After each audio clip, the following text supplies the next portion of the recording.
Há três consensos entre os fãs de Star Wars. O Império Contra-Ataca é o melhor filme, a trilogia da Disney é uma decepção e que as HQs do Vader de 2017 são espetaculares. Esse último é o foco deste vídeo. As HQs da primeira leva do vilão, sobre o vilão Darth Vader, eram boas, mas tinha alguma coisa nelas que não era tão bom assim. Eram muitas ideias fora do chão, digamos assim. Tipo, tinha um General Grievous do Paraguai, uma mulher com controle mental de drones, um cientista que se transfere a consciência para clones. A Ascensão Skywalker pegou essa desgraça de ideia. Então depois eu me deparei com algo que podia extrair o melhor de um vilão icônico desses. A história imediatamente após a vingança do Sith queria mostrar o ano 1 do Vader, eliminando Jedis, dominando planetas, lutando contra Siths ancestrais. O que um fã podia pedir melhor? Mas, dentre todas essas cenas de ação, coisas maravilhosas, Vader sendo fodão, há um elemento a mais nessa história que faz com que tantos fãs gostem tanto. E é isso que eu vou dissertar.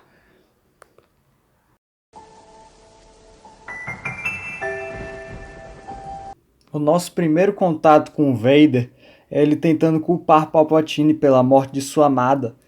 Porém, Palpatine replica que a raiva do Sith que a tinha tirado dele.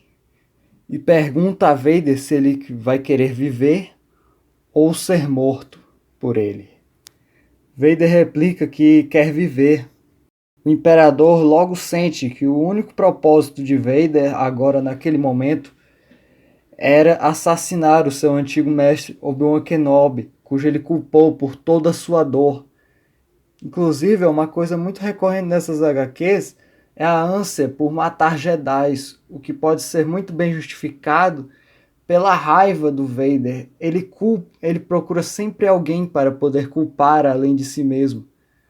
Então ele culpou a figura do Jedi. Além disso, os Jedi fazem ele se sentir vivo nos poucos momentos, porque agora ele é só uma casca do homem que ele já foi. O único propósito dele é tentar se sentir vivo e se livrar da raiva da forma mais agressiva. Um dos trunfos dessa HQ é não explicitar os motivos de certas ações do protagonista, nos fazendo refletir sobre o porquê daquelas ações e encontrar nossas próprias respostas. Vários exemplos que eu posso citar aqui. Há uma vez, bem no início, em que Vader vai atrás de uma instalação à procura de um Jedi que fez um voto de Barash, um voto por transgressões contra a Ordem, que faria com que ele se isolasse do mundo. Então ele provavelmente ainda estaria lá, mesmo após a Ordem 66. Então o droid oferece para ele mandar os códigos para os clones que estavam naquela estação, que também eram do Império. Porém, Vader nega e um conflito se inicia. Um conflito desnecessário a princípio. É possível até ver várias interpretações. Vader pode querer matar todos aqueles clones como uma forma de gastar toda a raiva que ele teve, todo o ódio que ele estava concentrando. Ou também poderia estar procurando aquela adrenalina, porque aquilo faz o sentir vivo, como eu mencionei antes. Uma das passagens mais interessantes dessas HQs é a morte do primeiro Jedi pelas mãos do Darth Vader. Porque ela desafia nosso conceito do Vader ser uma máquina de matar, algo imparável, algo infalível. Porque o Vader inicialmente perde. Ele perde para o primeiro mestre Jedi. É por isso que eu digo, é um Vader que ele se quebra, ele perde membros.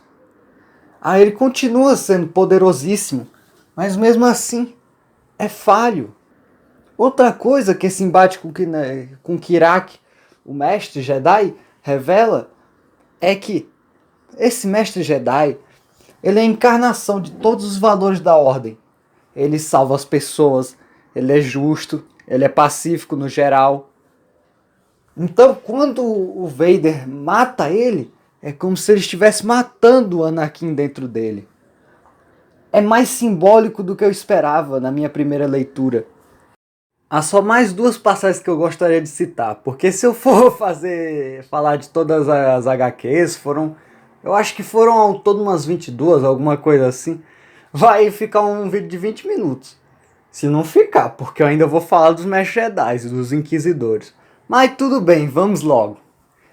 Uma passagem que eu realmente, no início eu achei meio sem sentido, mas quando caiu naquele caso que eu disse, você interpreta. É o assassinato dos dois inquisidores que tinham um certo sentimento amoroso juntos. Quando o Vader recebe a notícia de que não há mais Jedi para serem assassinados, por enquanto, o Vader simplesmente fica numa angústia. Então ele simplesmente vai para o local, o Inquisitório, e tenta assassinar aqueles dois. E eu fiquei me perguntando o motivo. Há algo mais profundo do que simplesmente se sentir vivo nessa parte. Nessa parte é porque ele não conseguia aguentar ver duas pessoas se amando, sendo que o amor dele simplesmente evaporou.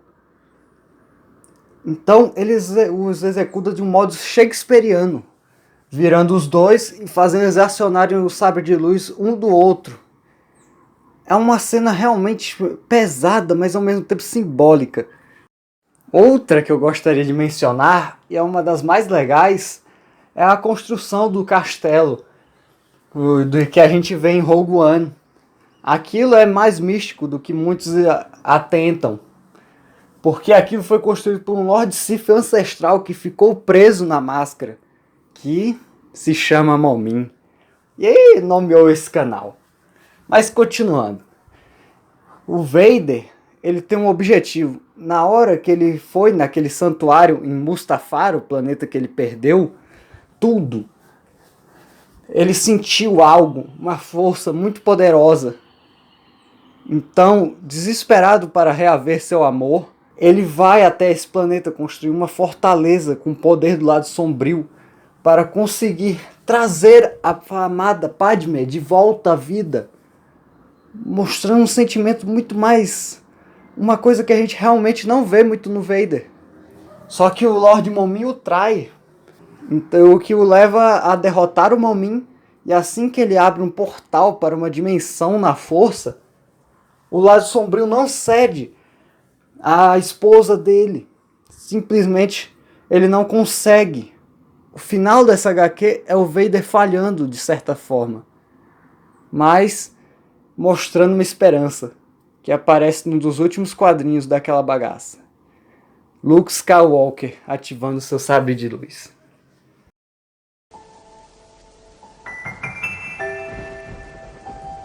Outra virtude que preciso comentar dessa HQ é ter um aspecto mais brutal, mais violento, mais maduro. É quase como se fosse uma extensão do Rogue One. Rogue One é uma história de guerra, pesada, com tons de cinza. E é isso que essa HQ traz a Star Wars. É por isso que tantos fãs gostam de Rogue One. Ele inova. Então, os Jedi são muito produtos disso. Como eu já contextualizei o mestre Kirak, passarei para a próxima. Jocasta Nu. Ela é a representação máxima do que os Jedi fazem nessas HQs. Eles se esforçam o tempo todo para não serem mortos e tentam cumprir um objetivo a longo prazo.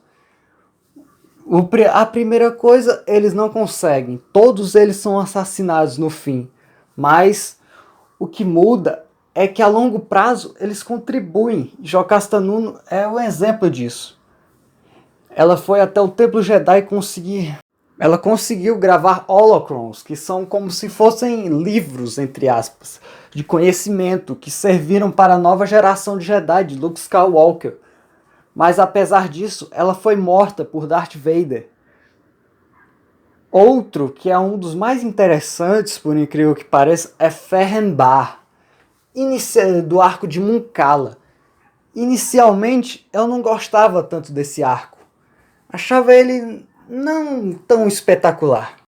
Porém, ao reler, eu vi tantas virtudes naquele arco. É um arco realmente maravilhoso. Ferrenbar é cinza. Ele manipula pessoas para seguirem ele usando a força contra a vontade delas. Ele planeja todo um ataque a Munkala porque ele estava se hospedando com proteção do rei. Ele conspira para que o Império ataque Munkala porque, numa visão, ele viu que os Munkalamarianos estariam destruindo o Império no futuro e que ele precisava fazer isso. Mas ele acaba... Tem horas que ele é desenhado como um psicopata. Ele ri desenfreadamente com isso. Ele, de certa forma, é um monstro que seguiu exatamente o princípio dos fins justificam os meios. O terceiro é o menos interessante. É Ifkoff, que representa o desejo do Anakin de ter uma família. Ele é morto de uma forma brutal e ainda tem sua filha capturada e levada para o projeto dos Inquisidores. É uma abordagem extremamente pesada no universo Star Wars, o que foi muito bem-vindo, porque se encaixou perfeitamente no contexto de uma falta de esperança na galáxia. E outro que nós temos que falar é o próprio Lord Momin, por mais que ele não seja caracterizado como Jedi. Mas ele é um artista psicopata que cria coisas horríveis a fim de despertar medo e tristeza, porque esses são os sentimentos fundamentais da vida. Ele é praticamente um filósofo distorcido. Então, acho que podemos encerrar esse tópico.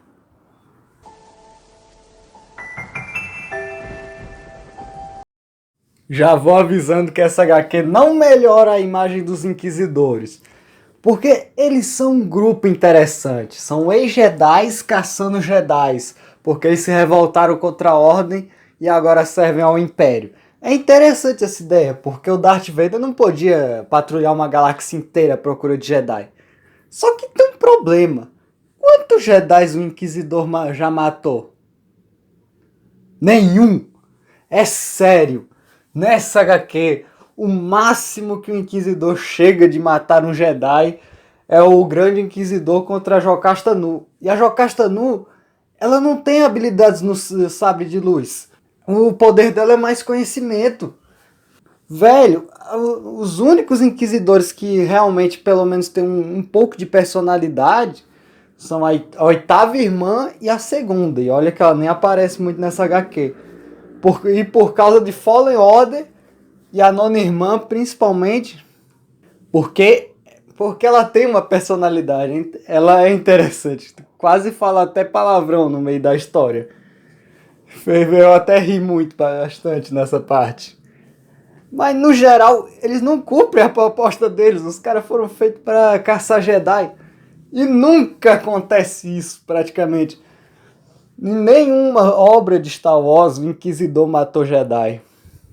Então eu acho o conceito dos Inquisidores uma decepção. O que mais sofre com isso é o 10º irmão. O cara tem um visual muito da hora, o cara usa umas faquinhas, umas adagas a laser. Velho, ele teve uma origem numa da HQ do Mace Windu. Poxa, os caras deram uma origem bem da hora pro cara, deram um visual da hora. E simplesmente ele morre da maneira mais broxante possível, morrendo num tiroteio. Sério. Poxa, ele é um novo. Ele é tipo um novo Boba Fett, uma nova Capitã Phasma. Eu acho que essa daí é a minha única crítica a essa HQ espetacular. Espero que tenham gostado. Eu sei que vai ficar muito longo esse vídeo, mas se puderem chegar até o final, por favor, façam. Se é que estão me ouvindo. Aleatoriamente até, galera. Muito obrigado pela atenção.